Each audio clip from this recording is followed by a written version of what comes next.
Hello, everyone. Good morning. I'm just want to share this.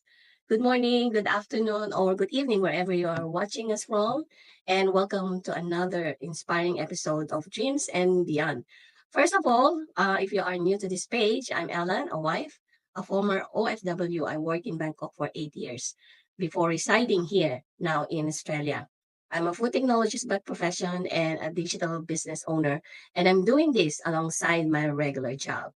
So, as an introduction, life can change in an instant. And for many workers and working parents, the uncertainty of job loss is really real, and they never expected to face. But what if that unexpected challenge could open the door to something even greater?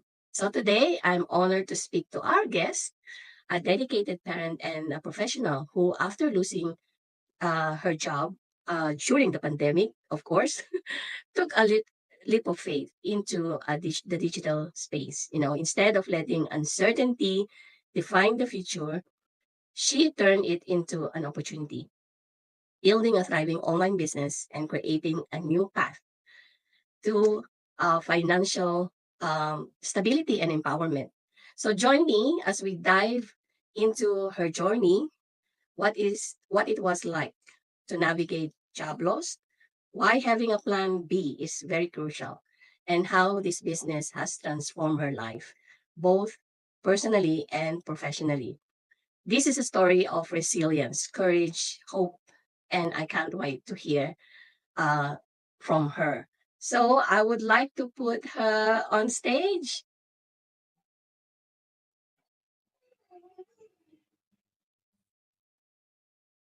Hi, Penny, are you there?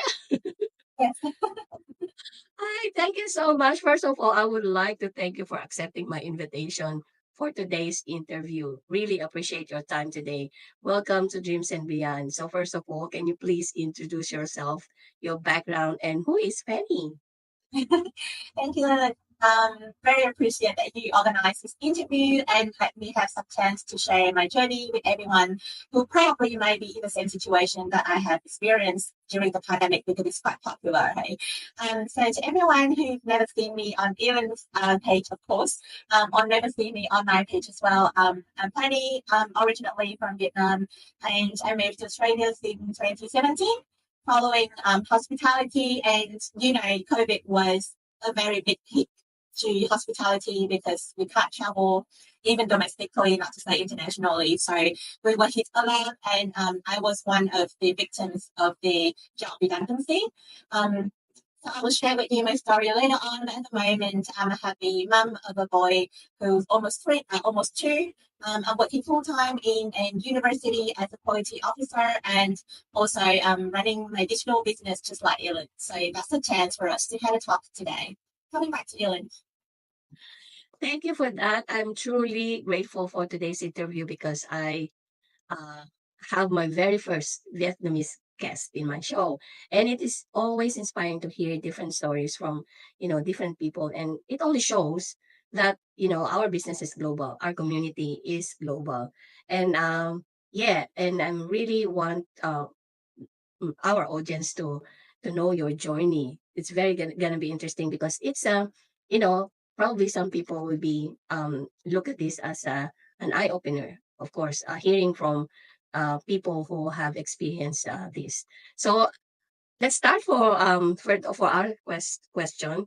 Can you take us back to that moment that you lost your job during the pandemic? What emotions did you go through, and how did it affect your family?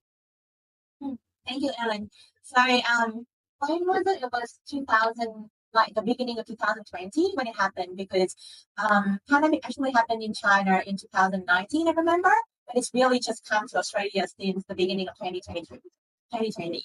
So at the moment, because we didn't know anything about that pandemic, so I was actually having a full-time job in another hotel, but then I have seen a chance for me to step up to be an assistant night manager in another hotel. So I applied for another job and I got accepted into that job. It was actually a very like proud moment when I was like, okay, finally I step up into a management role.